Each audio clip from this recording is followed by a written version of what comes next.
the basic overall thing that we're going to cover in this presentation is first, why should we care about new pitches? Just basically, what distinguishes a good new pitch from a bad new pitch? How can you kind of make sense of all that? When do new pitches become relevant? So when should we actually care that somebody is throwing a new pitch? Whose new pitches were most impactful in 2024 and why? Hoping to kind of learn from 2024 as we look ahead to 2025. How does the addition of a new pitch impact projections? It's really important right now as we're kind of in draft season and we're looking at projections and people are using all the projection softwares. How can something like a new pitch that somebody's throwing, we find out like a month from now, how can that kind of impact the projections we're using as we get into our drafts? And then lastly, how can thinking about new pitches improve our fantasy performance overall in 2025? So first, why do we care about new pitches for fantasy baseball? Pretty simple, just a new pitch equals the potential for a new talent level. We see that for pitchers. We know that for pitchers, obviously with new pitches, we see it for hitters all the time, right? Early in the season, everybody was talking about, oh, Ellie De La Cruz is learning how to take strikes, right? That will take his talent to another level. Or, oh, Isaac Paredes is now in a pull heavy fly ball approach in Tampa Bay. That obviously took his fantasy value to another level. So a new pitch is like learning a new skill. A new skill is the ability, gives the player the ability to take their fantasy value to another level. Also, pitch mixes have a really symbiotic nature, right? A new pitch can also improve an old pitch, right? So what you'll see as we get to some of the presentations today, a new pitch doesn't have to be like, oh my God, this pitch has a 18% swinging strike rate, a 35% CSW. He throws it 20% of the time. Like this pitch is dominant. A new pitch can be impactful because it's a fine pitch, but it works really well in the pitch mix and makes all of the other pitches slightly better. And so even though the pitch itself is okay, it makes two or three other pitches slightly better as well. And then that pitcher is getting incrementally better across the board. So we want to kind of be able to identify if a new pitch is good, besides just looking at like, what is the swinging strike rate on it? What is the ICR, things like that. And that allows us to to teach an old dog new tricks, to kind of add a new skill to some of these other pitchers. So what separates a good new pitch from a bad new pitch? I put together a checklist here pretty simply. And so a good new pitch has to first pass this checklist before we even get into the nitty gritty details. The first is, does the new pitch address a weakness? So we're going to talk about Hunter Green and Clark Schmidt and the new pitches they started throwing heading into 2024. So is there a specific weakness being addressed, or is just like, hey, I thought I'd learn a curveball. That's great, but the curveball doesn't actually help you improve an area where you need to be improved? Does the new pitch have a clear role? We're going to talk about that. Nick and I also put together a chart of every pitch and the role that pitch has to same-handed hitters and opposite-handed hitters. So the idea is like when you're throwing a slider as a righty to a righty, that pitch has a purpose. It has a role. When you're throwing a slider to a lefty as a right-handed pitcher, that pitch has a slightly different role. And so does the new pitch address a weakness, and does it have a role that is useful within the arsenal? Does a new pitch attack a different area of the strike zone? We'll talk about some pitchers later where, like, sure, it's great if they add a new pitch, but that new pitch is primarily a pitch that attacks low and away, and they have two other pitches that attack low and away, and that doesn't always help because we want to diversify where the four quadrants in the strike zone that we attack. Does the new pitch fit with the mechanics of a pitcher? Nick and Eno talk about this on the craft all the time, right? Guys who want to learn a sweeper, right? Sometimes the way that they grip their other pitches, are they sweeper sinker guys? Are they four seam guys? That can help us determine if that new pitch will actually be a pitch that type of pitcher can command. And then the last one is just, can the new pitch be commanded and trusted? That's kind of the most simple one, but that is something we need to see, is like a new pitch can hit all four things on this checklist. And if the pitcher is not capable of throwing it for a strike, then it doesn't matter, right? That's just the basic aspect of this. And this kind of goes back to something for me of like a college teammate of mine who works in an MLB organization right now. I was asking him, like, how do you determine if in your organization, how do you determine if a new pitch will be useful or not, if it's helpful or not? And he just said, the proof is in the pudding. You don't need advanced metrics to tell you what isn't working. And I just thought that was important to discuss, is that even in actual MLB organizations, they try to sometimes take the advanced metrics out of it. And sometimes we get so caught in the details of it. And it's just simple as like, you can tell if something isn't working. If it's not working, we don't have to talk ourselves into how it might one day work. It's not working. And that's kind of the most important thing. So I talked about once you've identified a hole that the pitcher needs to fill, can you determine if the new pitch will fill that hole? So for Clark Schmidt, for example, in 2023, he was trying to fill a hole to find a pitch to neutralize left-handed hitters. It wasn't a swing and miss pitch. He didn't need a swing and miss pitch. He needed a pitch to limit damaging contact. So in 2022, Schmidt was primarily a reliever. So his splits weren't as big of a concern because the Yankees could control the hitters he faced. But as a starter in 2023, Schmidt allowed a slash line of 236, 277, 405 to righties, which is really good, but a 303, 375, 500 slash line to lefties. That is a problem. So Schmidt needed to have a pitch that would neutralize lefties for damaging contact. He chose a cutter and to kind of change. We're going to get into this in more detail later, not just to throw the cutter, but to change how often he used it, where he used it, etc. In 2024, it was his most used pitch based on changes he made in the offseason. We'll talk about why those changes were particularly good for him. Hunter Green is another example. Coming into 2024, Hunter Green threw his four-seamer and slider a combined 94% of the time. So it made sense that he needed another pitch. He just needed to give hitters something else to look for. Now, Hunter Green missed plenty of bats. He had a 15.1% swinging strike rate. So he didn't really need a swing and miss pitch, but he gave up a boatload of hard contact. He had a 40% ideal contact rate, which is ICR rate, and a 9% barrel rate. I'm going to use ICR a lot for you guys that don't know. ICR is a pitcher list stat, which includes hard ground balls. So, barrel weight, obviously we know is launch angle dependent. ICR includes hard contact that is kind of outside of the launch angle that factors in barrel rate. Because if you're a pitcher and you're giving up really hard ground balls, those are often going to be base hits as well. They might not lead to doubles, triples, home runs, things like that. But the more base runners you're allowing, right, the more potential you have to kind of blow up our ratios or have some poor starts. So I think for pitchers, using ICR as opposed to barrel rate is better, because I just don't want pitchers giving up a lot of hard contact in general. I don't really care if it's what the launch angle of the barrel rate is. Hunter Green also struggled to command his pitches. He had a 44th percentile zone rate and a 41st percentile strike rate, which means his called strike rate was well below the MLB average. So he only gets swinging. So basically, he only got swing and misses or got hit hard. So Hunter Green really needed something that he could command for strikes and could limit hard contact. He also did have a little bit of reverse splits coming into 2024. Nothing crazy, but you can see here on the numbers that I have in front, like a 264, 331, 492 slash line to righties, and a 210, 303, 402 slash to lefties. So he needed something that was a little better for right-handed pitchers, a pitch he could command for strikes, steal some called strikes. And so those are kind of weaknesses that those guys identified. And how can we fix those weaknesses? Well, what if a weakness is command? So Ryan Weathers is one guy where Ryan Weathers started all but 3 games in 2023. He threw his fastball 56% of the time, but it had a 49% zone rate and a 60% strike rate.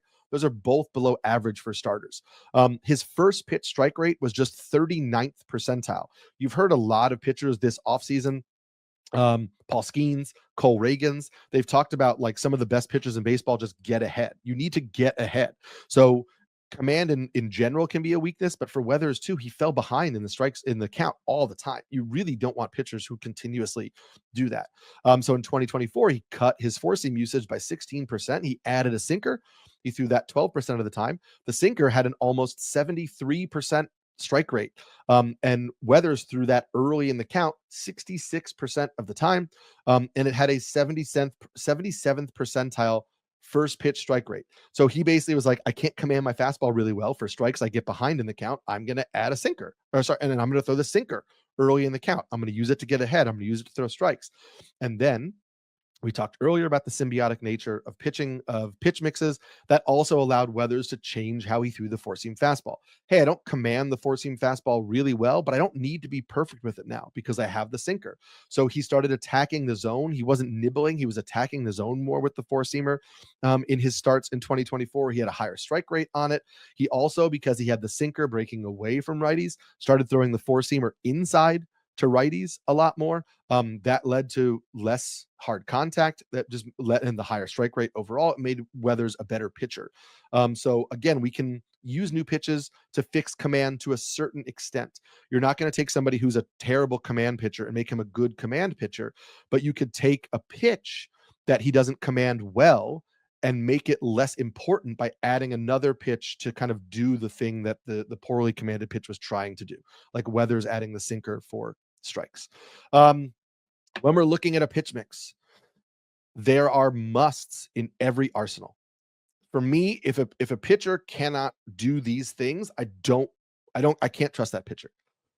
I need a fastball for strikes, cutter, four seamer, sinker. I don't care what it is. I need a fastball that can be thrown for strikes, not get swings and misses.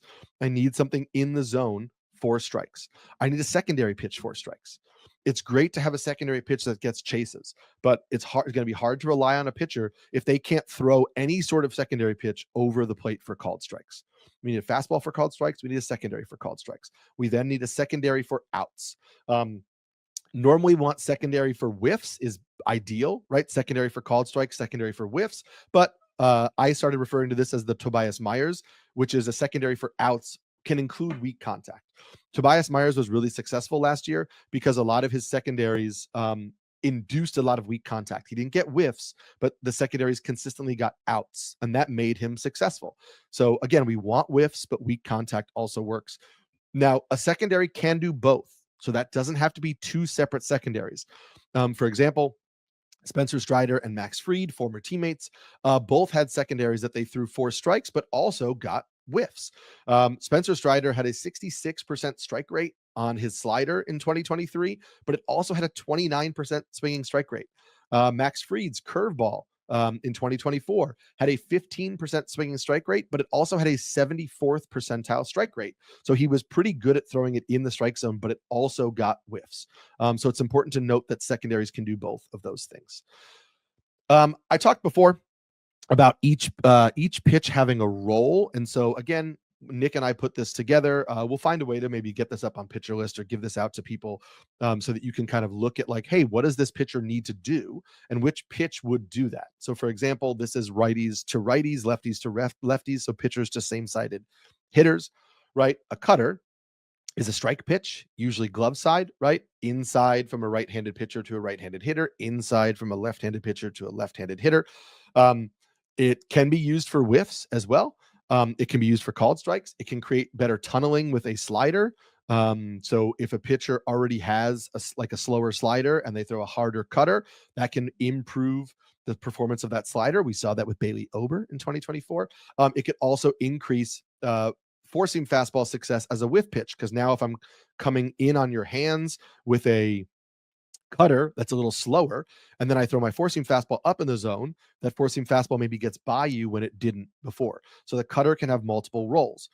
For example, a changeup righty to righty is not as common as a changeup righty to lefty, but it can induce weak contact, and it can also create a velocity gap to help a four-seam fastball.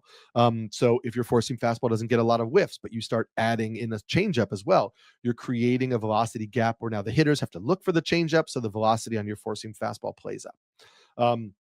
These all change, right? So like a cutter, for example, if I'm a righty and I'm throwing it to a lefty, now I want to get it in on the hands a little bit more. That's what I was talking about before, right? Cutters righty to righty are more for whiffs, right? Because you're going away from the batter. Cutters righty to lefty are coming in on the hands. You're getting weaker contact. You're usually attacking the inside part of the plate. You can throw a backdoor cutter, but it's not as common because you don't want that to come over the middle of the plate. So the pitch itself changes also based on the splits, right? If you hear a pitcher is throwing a cutter this offseason, which you're probably going to hear a lot of, Nick is calling this the year of the cutter, right? What does that pitcher have problems with, righties or lefties, because that will determine what that cutter will have to do in order for that pitcher to be a little bit more successful. So this is something we'll come back to, and we'll try to get it up online as well. So we're talking about cutters. Why was the cutter the right pitch for Clark Schmidt? Well, he had a curveball that missed bats against lefties. Um, and I'll just, so first of all, just go back for 1 second. He introduced the cutter the final 3 months of 2023. Right.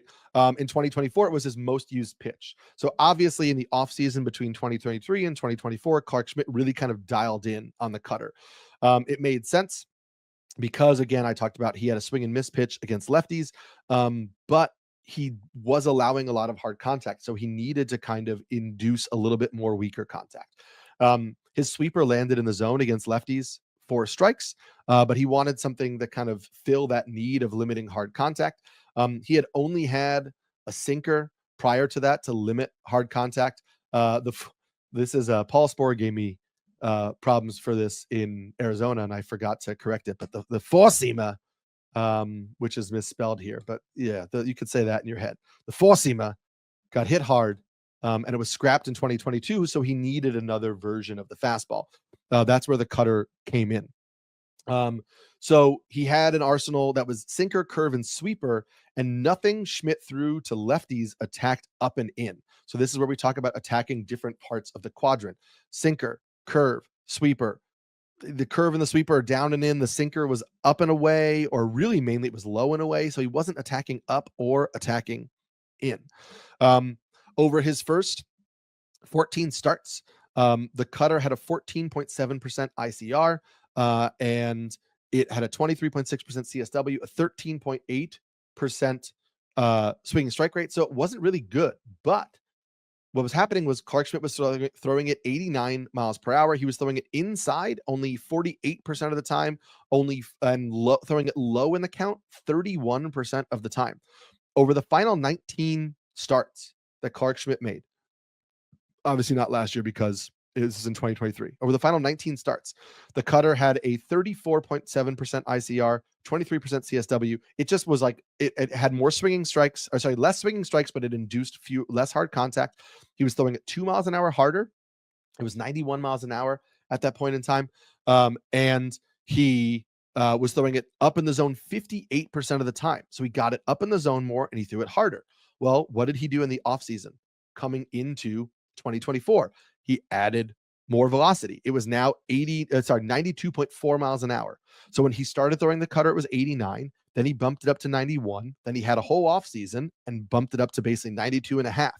He threw it inside just 37% of the time, but he only threw it low 18% of the time. So instead of saying, hey, I'm only going to throw this inside, he said, oh, I'm going to throw it up a lot, but I'm not going to just bury it inside. So why did it work? First of all, the added velocity brought the sinker velocity and the cutter velocity closer together. So his two fastballs were closer together in velocity. That made it harder for hitters to kind of notice a difference. It closed the velocity gap, and closing a velocity gap on fastball variations is super important. Also, Clark Schmidt started throwing the sinker up in the zone more. And remember, we talked about how it was just down and away to lefties before. Well, he started throwing the sinker up. So now he's throwing the cutter up and the sinker up in the zone. So that's creating also more deception. He almost doubled his sinker usage up in the zone in 2024.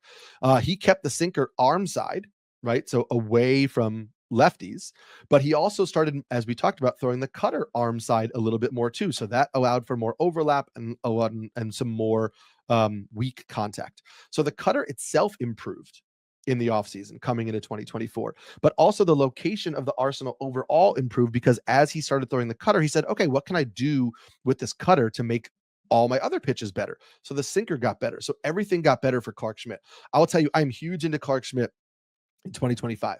I really like what he was doing in 2024. I think the injury kind of cut short the changes that he was making, and we kind of lost. Like, Clark Schmidt was really, what he was doing in 2024 was founded in like taking this cutter to another level and improving the arsenal around the cutter. Clark Schmidt's healthy coming into 2025. I'm big into Clark Schmidt in 2025. I'm going to try to have a lot of shares of him. Hunter Green is an interesting story because it's a little different. So we talked about Hunter Green needed a pitch for strikes, and he needed a pitch to keep hitters from pouncing on his fastball. So what's interesting is we came into the offseason and everybody was like, oh, Hunter Green is throwing a splitter, and everybody was really excited about the splitter. But Nick and I talked about it on the podcast, and we were saying, I don't really know that the splitter is the pitch for Hunter Green.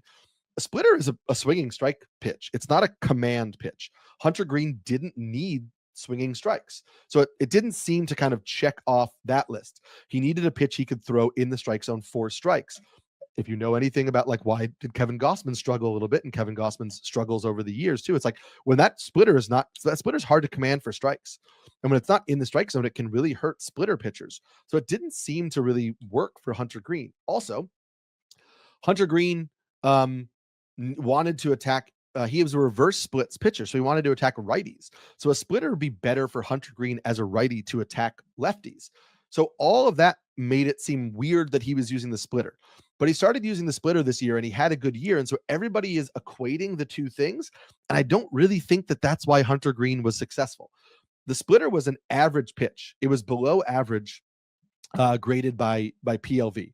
It didn't give up a lot of hard contact, but it had just a 33% zone rate against lefties and a 51% strike rate. So he didn't throw it in the strike zone. It didn't get a lot of strikes. He had a below average chase rate, a below average CSW, below average CSW, and then the chase rate was below average, and the swinging strike rate was below average, and the put away rate was below average. So you can't even say, oh, he didn't throw it for strikes, but he got swings and misses. He didn't, because when he threw it in 2 strike counts, hitters didn't chase it, and he didn't get swinging strikes. So what did Hunter Green do with the splitter? Well, he started using it early in counts to keep people off his fastball, because they were like, oh, he's got this splitter. It's going to be a secondary pitch, going to be pitched late in the arsenal, and he would kind of drop one in early in the count. But we just talked about it. He only threw it in the strike zone 33% of the time. So that strategy would be great if he could command it for strikes. And again, last year was the first year throwing the splitter. So maybe in 2024, he gets better command of the pitch and he does use it. Maybe he's a 50% zone rate with that splitter. And so now we start to see the idea that he had in 2024 working with execution, and then that could take it to another level. But it didn't do that in 2024. What Hunter Green did do in 2024 was make changes to his four-seamer. His four-seamer had a 48% zone rate in 2023 and a 44% ideal contact rate. In 2024, it had nearly a 52% zone rate and nearly a 34.6% ICR. So why did that get so much better? Why did he throw it in the zone more? And why did it get hit harder or hit hard less? Part of it is he improved his extension from 6.3 feet to 6.5 feet. Improving extension on a fastball, especially when you throw a fastball as hard as Hunter Green, is super important, because that means the fastball is getting on hitters a lot easier, a lot quicker. That did kind of hurt his slider. The added extension did not work on the slider. It had a lower PLV and zone rate and strike rate and all that kind of stuff. But it worked with the fastball. He threw the fastball up in the zone more, which helped the fastball's performance. But also, Pitcher List has a stat called Hit Luck, where it looks at the quality of contact against and says how many times should this have been a hit. Hunter Green had a negative 15 hit luck on the fastball, which means that far more of his fastballs should have, far more of the balls in play off his fastball should have gone for hits than did. So partly he was a little lucky. So I really need to see a little more from Hunter Green's splitter in 2025, and I don't buy that the splitter was why he got better. I think the improvements to the four-seam fastball were why he got better, but I also think he was lucky. So I'm not sure what to make of Hunter Green. I'm not buying into like this huge breakout as like he's ascending to another level. I think he's kind of still the same pitcher we're used to seeing, unless we see the splitter command improve. Another quick way to look at like whether a new pitch will be successful or not is whether it attacks a different part of the strike zone. So we look at the 4 quadrants of the strike zone, right? Up and in, down and in, up and away, down and away. We love a pitcher that attacks all quadrants of the strike zone. If a pitcher is adding a new pitch that attacks the same area with an already successful pitch, I don't really love it. What is that adding to you? What is that benefiting you? That's not to say it can't be better, because it could tunnel or it could add deception, but it's not. We need to kind of make sure that those things will work together. If you're just relying on tunneling in one area in order to get swings and misses or soft contact, it can be a tough tightrope to walk, right? If that deception isn't working on a given day, that pitcher is going to allow a lot of hard contact. We see that with guys like Zach Gallen, where so much of Zach Gallen's pitches are low. He's attacking the same areas of the strike zone and using deception. But Zach Gallen also gives up a lot of hard contact. And so when it's not going well for him, like at times last year, he can have some really poor starts. So I really like this Chris Sale strike zone plot. This from last year. And part of the reason we can see how successful Chris Sale was is like, look at how ridiculous his command was, right? The four seamer was up in the zone, both inside and outside. It was up in the zone just kind of continuously. The slider was down and in to righties, like pinpoint, and the changeup was down and away to righties, like pinpoint. He was not only attacking all four quadrants of the strike zone, but attacking it with ridiculous command, which is why he was so good in 2024. Now, he's always had that arsenal. So he's going to do the same thing in 2025. Is he going to have as much pinpoint command? Who's to say? It kind of was like everything ran well for Chris Sale. So we can expect some regression, but it's not like he was doing something he hadn't been doing his whole career. He was just doing it with a lot more precision than we had seen from him in the past. So that's why I'm still partially buying into what Sale did last year. He's inside my top 15, but I'm not banking on the same level of command. We also talked about whether a new pitch should be successful based on understanding the pitcher. Again, Eno and Nick on the Craft podcast talked a lot about sinker guys being it being easier for them to add sweepers because they're already pitching on the side of the ball. So, for example, Bryce Miller added a sweeper in 2023. And he started throwing it more often, but he was forced to adjust his release height because he's a four-seam guy. And so mechanically, it was a really bad fit for him because he was releasing the sweeper from a different release point than the four-seamer. And so hitters were able to kind of pick up on the changes in the release point. So in 2024, he barely used the sweeper. He threw it just 9% of the time on the year and just 7% of the time from July 1st on. So the sweeper was not a really good pitch for him. And in this TikTok video, which I'm not going to pull up right now, but he basically says he's looking for it to just be a minimally used pitch to kind of add a different look. So sometimes you need to just listen to pitchers. And if they're telling you it's not going to be a big pitch for them, or they don't plan on it being a big pitch for them, don't expect it to be. And I feel like Bryce Miller kind of immediately knew it wasn't going to be a fit for him, and that's why he started dialing back the usage. That idea of like when it changes the release point, like how much does it matter? Again, it was a question I asked Eno Saris, and he said if a new pitch is about 4 or 5 inches off from a primary pitch in the arsenal, we begin to be at risk of the pitch being unsuccessful or tipping off batters. So again, StatCast, stuff like that, Pitcher List has great information on release point. And so when you see a pitcher start adding a new pitch, just look at the release point. Does it match with what they've done in the past or not? Because if not, it could create some sort of tipping, or it could mean it's going to be a little less hard, a little less easy for them to command. One way to kind of see if we can figure out if a new pitch works or not is try to fix a pitcher.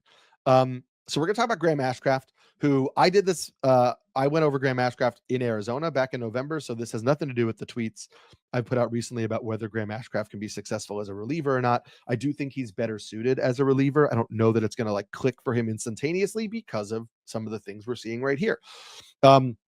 Graham Ashcraft is always interesting because he's kind of almost at the top of Stuff Plus leaderboards all the time, but he's never really had fantasy success, and he doesn't miss bats in the way that you think that he should miss bats based on his Stuff Plus. So a lot of that is that he's a primary 2-pitch pitcher. He's a slider and a cutter, and both of those attack the outside plate to righties. His cutter's glove side about 50% of the time, and his middle or up 70% of the time. So he's really using the cutter up in the zone.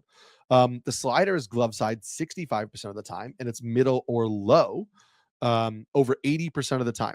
So he uses those two pitches about 80% of the time, which means 80% of the time he's attacking only away to righties. So if you're going to do that, righties are going to basically just look for the outer part of the plate, and they're not going to care about you throwing on the inside because they know you're not going to. So that's why his righty splits are so much worse than his lefty splits, because righties don't have to worry about the inside part of the plate. A slider that grades out well, he should do better against righties. So one of the things he tried to do in 2024 was increase his sinker usage, which makes sense, right? Righties aren't looking inside. I'm going to throw the sinker inside to keep them from leaning out over the plate. That should make my slider better. The issue is that he threw the slider middle or low 75% of the time. And he did throw it. So it's basically a low and inside pitch, which righties don't really want to swing at anyway, because low and in is not really a pitch you can drive as often. Also, the sinker was 94 miles an hour. The slider is 90 miles an hour. The cutter is 95 miles an hour. So he's not really getting much velocity gap between those pitches. So hitters weren't really, they weren't, it didn't give them enough to kind of differentiate and figure out what we could do. So how do we make the slider better? Because that the slider is, how do we make the slider more effective? Because the slider is a good pitch, but it should miss more bats. So I created this chart which I just thought was fun, is like, what new pitch should a pitcher throw? The three basic things are like, do I need strikeouts? Do I need command? Or do I have an issue with splits? And what can I do? So Graham Ashcraft does kind of need strikeouts. And he needs strikeouts to same-handed hitters. But the issue is he has his strikeout pitch to same-handed hitters. It's the slider. It should miss more bats. So I don't think he needs to add a pitch for swinging strikes. He needs to add a pitch that will make his swinging strike rate pitch better. So we go to Graham Ashcraft has a splits issue, and he has a same-handed splits issue. So what he needs to do, and this is cutting it off a little bit, so I'll go back to that other slide. But what he needs to do is either, I think, add a changeup or a curve. Something that could add a little bit more, could create a little bit more velocity gap, can throw for strikes, could throw inside to righties for strikes, and open up the inside, the outside part of the plate. The issue is he has a changeup, but he doesn't throw it often, which means he's not confident in it. So the fact that he has one and doesn't use it means he could create a secondary changeup, like maybe use a split change and just change the grip on the changeup, and maybe that will make him a little more impactful. And a split change could also miss bats on its own. A fallback option for that would be a curveball. It would still leave the high and inside quadrant to righties unattacked because you're not throwing a curveball high and in to righties, but it would create a velocity gap with his fastballs, and would create a little bit more deception, would play with hitters' timing, which should allow both the cutter and the slider to play up a little bit in terms of their swing and miss ability. So again, this was just like, what is the pitcher's weakness? What can we do to attack that, or to fill the gaps of that weakness, to fix that weakness?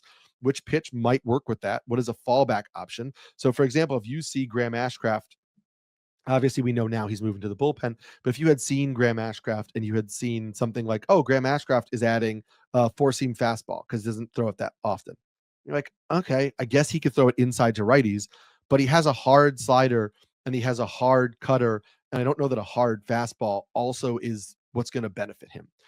So even in his bullpen role, Graham Ashcraft is going to need to change the way he attacks hitters, and maybe using the cutter up and in to righties makes some sense, right? He's a righty. He could start the cutter at the shoulder, and it could break inside to righties, and that could keep righties off the plate a little bit and allow the slider to play up, out, away. And so there are ways that you can do this by just kind of like tweaking how you attack, but he's going to need to do that.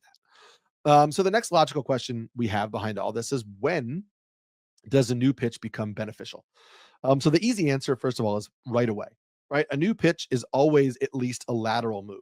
So a new pitch usually is not going to tank an entire arsenal. So a new pitch will at least kind of keep the pitcher the same. But it's likely a small net positive right away because it gives hitters another element to prepare for. So usually a new pitch is beneficial right away. How beneficial? It often can take time. So I've been tracking new pitches and writing articles about new pitches for about 3 years. And I have found it, just in looking back at the data, looking back in the pitches I've charted, that it usually is the second season when new pitches are a little bit more impactful. Take Clark Schmidt, for example. We talked about how he introduced the cutter in 2023, and he was tweaking it as the year went on. And then getting into the offseason before 2024, he then kind of tweaked it even more.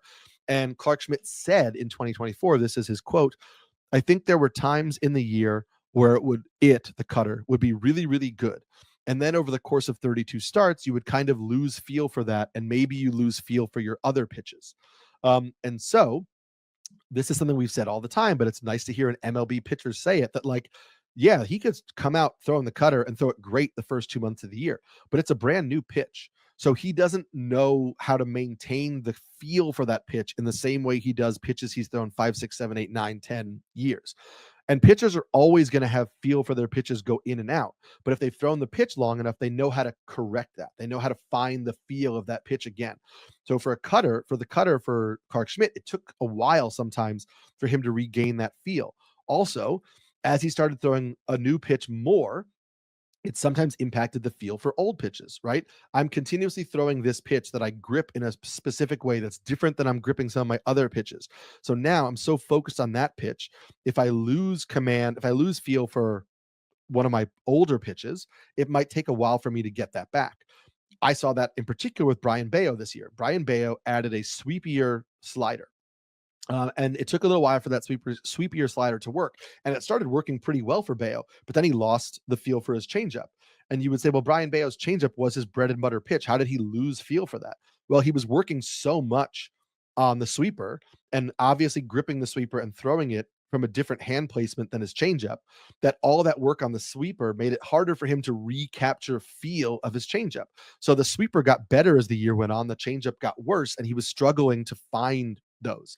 So we're going to talk about Brian Bayo later, because we just saw how Clark Schmidt mentioned that he struggled with that in 2023, then had a whole offseason, and then got that arsenal a little bit tighter in 2024. And Clark Schmidt was had a really good 2024. I think you might see that from Brian Bayo in 2025. So some potential new pitches to watch. We're going to go over some other ones in detail later, but just I looked at, hey, who introduced a new pitch in 2024 that they didn't use a lot or wasn't particularly good? Maybe a full offseason will help make it better.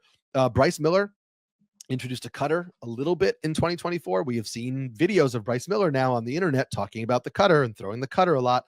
It's a pitch in particular I'm keeping an eye on in 2025. Bailey Ober had a lot of success in splitting the slider into more of kind of like a harder cutter and a sweepier, slower slider in 2024. It worked for Bailey Ober. Bailey Ober had a good 2024, but last year was the first year he did that. He broke those pitches up into a cutter and a slider. So he's going to have a whole other offseason under his belt. He's going to be able to do that, maybe feel more comfortable with that in 2025. That makes me feel a little bit more confident in Bailey Ober as like a locked in top 20 pitcher, high end SP2 for me. Christopher Sanchez threw a cutter single digit times in 2024. So this is not like this pitch looked good, but I noticed it because Christopher Sanchez was playing around with the cutter last year. We know because Christopher Sanchez has said this offseason that he is adding a new pitch into his arsenal, or working on adding a new pitch into his arsenal for 2025. I would not be shocked if it's the cutter. He started playing around with it last year. It didn't really work. He didn't use it in games, but clearly it was something that he was working on and thinking about. Then now he has the whole offseason to continue to work on it. A cutter would be huge for Christopher Sanchez. So I'm really watching that. Kevin Gausman started throwing a sinker a little bit last year. That's really good because Kevin Gausman was essentially a two-pitch pitcher with the four-seamer and the splitter. And we talked about splitters before. They are not high zone rate pitches. And Kevin Gausman's four-seamer got hit hard and has historically gotten hit hard. So when hitters aren't chasing Gausman's splitter out of the zone, they're able to sit on his four-seamer and do damage on the four-seamer. That's part of the reason that Gausman had a really bad year last year. But if Gausman has a sinker that can keep hitters off of his four-seam fastball, then that means when the splitter is not working, he still has two fastballs that he can use to at least create some weak contact, and hitters aren't just sitting on and crushing a four-seamer. So if Gausman starts throwing the sinker a little bit more in the spring, and that becomes a little bit more of an interesting pitch for him, I kind of really like the idea of that. So that's something I'm watching. I was big into Lucas Giolito's slider. He had tweaked it. That was part of the reason he signed with Boston. Was Andrew Bailey had a plan for how to fix Lucas Giolito. They were working on a new slider. It looked really good in the spring. Giolito got hurt, had Tommy John surgery. So he didn't even have a full season of throwing that slider, but it's a pitch I'm watching He said he's going to be healthy opening day. It's a pitch I'm watching in 2025. And both Simeons Wood Richardson added a slider and a curve, tweaked the slider last year and added a curve. It was the first year he had done that. He had a lot of switches to his arsenal last year. He also was just changing the release point. He was coming more over the top and less over the top, more from the side. Again, young pitcher, did it for the first time last year, now has a whole year under his belt. I think he's in the rotation for the Twins in 2025, was a prospect of note for a decent amount of time. Maybe we see another step forward for Simeon Woods Richardson. I will get that right. So those are some things I'm watching. Who are pitchers who changed their pitch mix in 2024 that those new pitches were most relevant to their success? So like maybe guys that would continue to look good in 2025, or things that worked so we can see why these things worked. Luis Severino went to the Mets, threw his sinker 22.4% of the time and cut his fastball back to 10% of the time. This is part of an organizational shift by the Mets. The Mets pitchers throw sinkers a lot. They don't throw a lot of fastballs. Why did this work? Let's go back to our checklist. What was wrong with Luis Severino? Well, he totally lost his fastball in 2023. He was throwing it with good velocity, and everybody said, "Oh, the fastball's back. It's almost 97." Well, that's great, but the induced vertical break, the IVB on the fastball, fell from 17.4 inches to 16 inches. And fastballs that have like low IVB tend to be kind of like horizontal, but or have horizontal break, and Severino's didn't. So basically, he threw a fastball that didn't rise or didn't run. So it was a flat fastball. And in 2023, it had a 14.1% barrel rate. It had an 8.2 deserved ERA. It just got hit incredibly hard. He didn't have a full season of data since 2018 because obviously all the injury plagued years, but his fastball had always missed a decent amount of bats and was a high zone rate pitch, and he used it early in the count, and he just wasn't able to do that. So he needed a pitch to throw in the zone for strikes early in the count. So the switch to the sinker made sense. He threw it in the zone a lot. It has 70% strike rate. He threw it early in the count 70% of the time. So it was pretty clear what he was trying to do with the sinker.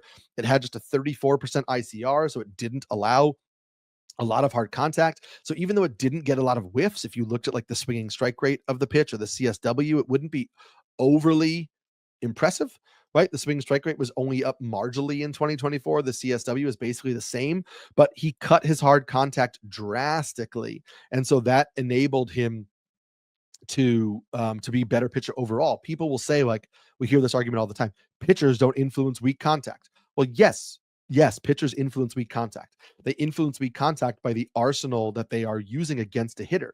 The more pitches you have and the more pitches a hitter is looking for, the less likely it is for a hitter to be on time. If the hitter is not on time, they're not going to make strong contact. So even though timing for a hitter is super important and a hitter can time up a pitch and barrel a pitch, if you are throwing more pitches in the strike zone and you are messing with a hitter's timing, you're making it harder for a hitter to time your pitches, then yeah, you are helping to induce weak contact. And Severino did that. Obviously, he's going to a much worse ballpark now because he's going to the Athletics and he's going to be pitching in a minor league ballpark. So the sinker is also just exponentially more important for him next year because he's going to be getting weak contact and ground ball contact on that pitch. So this is important because like Severino wasn't a brand new pitcher. He wasn't even the pitcher he had been in the past, and he didn't do anything that made you go, "Oh my God, look at those swinging strike rates." But he was better because he just fixed his biggest weakness, and his biggest weakness was allowing hard contact. And so fixing a biggest weakness can make somebody a really good fantasy pitcher, even if it doesn't if it doesn't lead to gifs on the internet of like, "Oh my God, look at this new slider he's throwing." Tanner Houck was another one. Coming into 2023, there were concerns about Houck's ability to get lefties out in 2023. Houck had a 236, 297, 323 slash line against righties, but a 271, 356, 502 slash line to lefties. That wasn't good. So what did he do in 2023? He tried to throw a cutter. He threw it 19% of the time to lefties. He threw a four-seamer just 15% of the time to lefties. It was fine. I mean, it had a 37% ICR. It had 11% swinging strike rate. Had a good zone rate. But the four-seamer to lefties was terrible. It just got hit really hard. It had a 3% swinging strike rate. It was not a good pitch. So Houck was like, okay, this didn't work. So in 2024, he threw the splitter to lefties 20% more than he had in 2023. That splitter was up to 38% of the time against lefties. He basically scrapped the four seamer entirely. The results were that his triple sash to lefties fell to 215, 289, 300, but his strike rate fell. So why did the pitch work? Well, for example, the splitter was a good pitch. It graded out really well in pitch models. It allowed just a 33% ICR, had a 64% strike rate, 70% ground ball rate. So it didn't allow hard contact. It got a lot of ground balls. It didn't get a lot of swinging strikes, but he threw it early in the count 65% of the time. And this is the difference we were talking about with Hunter Green earlier and Tanner Houck this year, is Tanner Houck proved I can throw this for strikes, right? A 64% strike rate on the splitter. He was able to command it in the strike zone for strikes and get hard contact, get weak contact, which Hunter Green was not able to do. So it wasn't a put away pitch. He tried to throw it in two strike counts. It didn't really work. But Hunter Green's biggest weakness was that he needed to limit hard contact. And he did that. Also, Hunter Houck is a sinker baller, right? So Houck is a sinker baller. He keeps the sinker arm side to lefties. He started throwing the splitter arm side, right? You can see here in the strike zone plot. So the splitter and the sinker were kind of attacking similar angles at the outside part of the plate. So it was creating a little bit more deception. And so by throwing the splitter early in counts, when hitters might be expecting a sinker, that enabled Houck to create more deception and more ground balls. Again, differentiates Houck from Hunter Green, because Hunter Green is a four seam pitcher, which he throws up in the zone. So a four seamer up in the zone and a splitter lower in the zone, it's hard to create that deception. Houck's primary fastball is attacking the same part of the zone as the splitter, so he was able to throw both for strikes in the zone. So the results were that Houck splits to righties were pretty similar in 2024, but he had a much better ERA, whip, homer per nine, all of that, because the splits to lefties were so much better. So it got rid of Houck's worst attribute, what he did to lefties. So even though he was pretty much the same pitcher to righties, he was much better to lefties, and that made him much better overall. He has historically had missed a little bit more bats, and the splitter we know can be a swing and miss pitch. So maybe he, improves the splitter in the offseason in order to add a little bit more swing and miss. But what this tells us is that not everything last year that Tanner Houck did was fluky, because he changed his pitch mix and he changed his attack approach to mitigate his biggest weakness, and he did that. So we're going to skip ahead. This is a thing where basically I'm just talking. There's a really great article that John Foley wrote here on Pitcher List, where he talked about how Logan Webb had remade himself as this changeup sweeper pitcher. But last year, Webb threw the changeup 11% less, which was the fourth biggest decrease in changeup usage among starting pitchers. He also changed his previous slider into more of a sweeper. Those changes did not work. Logan Webb had a really kind of poor year, and the issue is that Logan Webb needed a pitch to limit hard contact to righties or add swing and miss. But the changeup heavy approach, the changeup was also helping him to do that. The sweeper that he threw in the zone way more often than the slider that he had thrown previously. And so while it allowed less hard contact, it didn't get a lot of swinging strikes because it wasn't in the zone a lot. So he had a lower swinging strike rate and a below average two strike pitch. So he changed his slider, and it didn't do anything to righties because it just wasn't a pitch he could command. He also moved away from the changeup, which had been a good pitch for him. And I don't think that was necessary. He was allowing hard contact to righties, but he could have just changed his approach with the sinker. In 2024, he threw the sinker inside to righties more, and he kept it down in the zone more. And the ICR to righties dropped almost 20% on that sinker in 2024. So Logan Webb wanted to induce more weak contact to righties. So he lowered his changeup usage. But the changeup was a really good pitch for him, and he got more weak contact against righties by just switching up how he threw his sinker.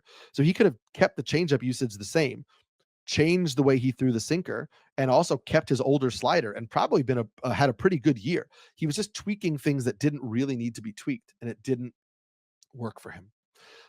So how does this help us? How does this information help us in 2025 as we get to the end of this presentation? For me, I think it creates a competitive advantage on projections. Projections usually use like a last 3 years rolling average.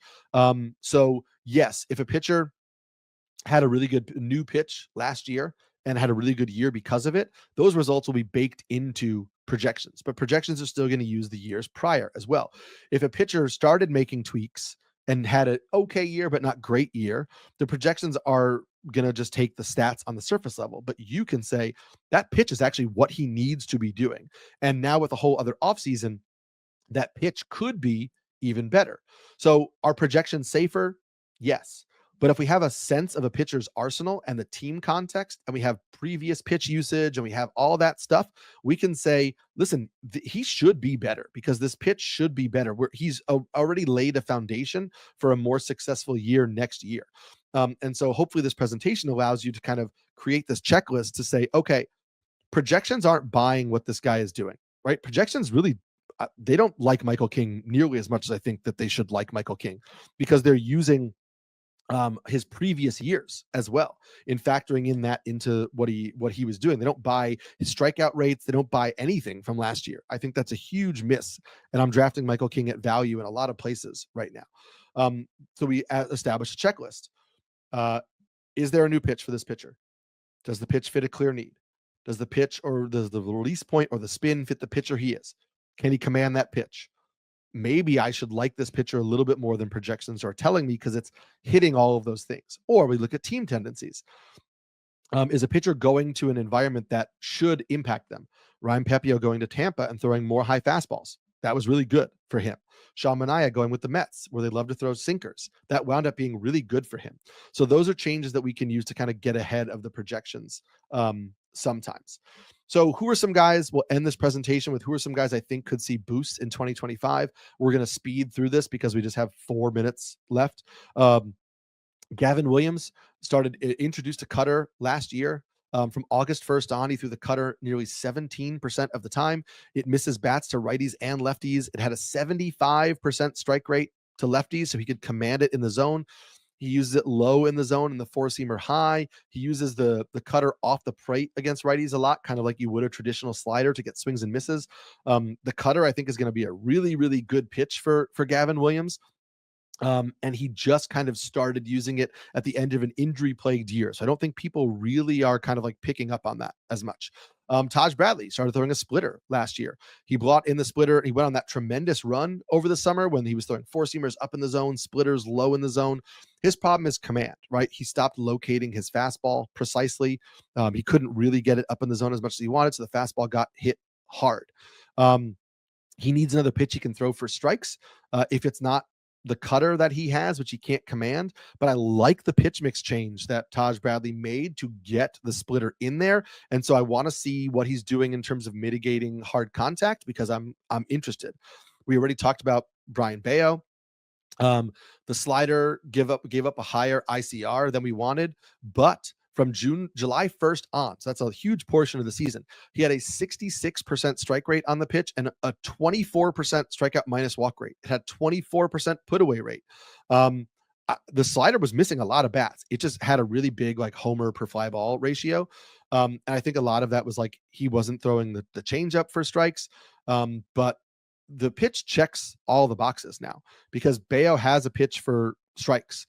Fastball for strikes in a sinker. He has a secondary for strikes in the sweeper. He has a secondary for whiffs for hitters of both handedness in the changeup. He needs to get all those things working together at the same time. They were not working together at the same time last year, but again, now he will have another year under his belt. And so I think a step forward for Bayo is in the cards in 2025.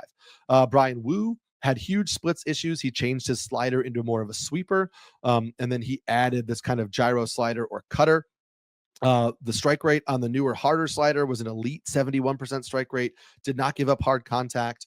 And so the success against lefties was also that his changeup got a lot better. So he added his new pitches, but then his changeup got a lot better. He commanded the changeup better. So not only did he reduced the splits issues against lefties, but he improved not just these new pitches, but he improved the changeup as well. He has two strong fastballs in the four seamer and the sinker. He has the harder slider for lefties. He has the sweeper for righties. He has an improving changeup. Everything about Brian Bayo says this guy is a locked in top 20 starter, except the health red flags. Depending on your desire to kind of like lean into health, Brian Wu could be a huge breakout next year. Tyler McGill added a cutter. I really like it. I don't know if he's in the rotation, and there are a lot of other issues with Tyler McGill, but just keep an eye on Tyler McGill's cutter. And I just want to say also, we'll end with Carlos Rodon. Carlos Rodon had a changeup previously, but he hadn't really used it a lot since 2021. He brought it back in June last year because his fastball was getting pummeled, and his pitching coach basically called him out in an interview and said he keeps thinking he can throw a fastball past people, and he can't. From July 1st on, Rodon threw the changeup 20% of the time to righties. From that point on, he had a 3.31 ERA. He had a 118 whip, and he had a 31% strikeout rate in 15 starts once he started using the changeup a lot more to righties. I think that's super important for Carlos Rodon as he gets older. The fastball continues to be less impactful. Using that changeup a lot to righties will be even better for him. So I think this stretch for Rodon with like a mid threes ERA, 1.18, 1.19 whip, 30% strikeout rate, like maybe you bump that down to like a 28% strikeout rate, but that could be what we get for Rodon in 2025. So I am interested in him. We'll try to get all these sheets up for you guys somewhere at Pitcher List with the what is the role for each pitch, all that kind of stuff. We'll talk to Nick, and Nick and I will obviously talk about all of these over on the Corner podcast during the year. And you can check out my work over on NBC Sports as the year goes on. I will do these new pitch articles every single week, kind of breaking down if I think these new pitches are meaningful or not. As always, hit me up on Twitter or Blue Sky. Ask me, hey, so-and-so's throwing this. Like, what do you think? And we can chat through it together. Thanks for being here at PitchCon. It's an awesome thing. Donate if you haven't yet donated. Tune into all the rest of the presentations. And Nick and I will check you on the corner on Monday as well.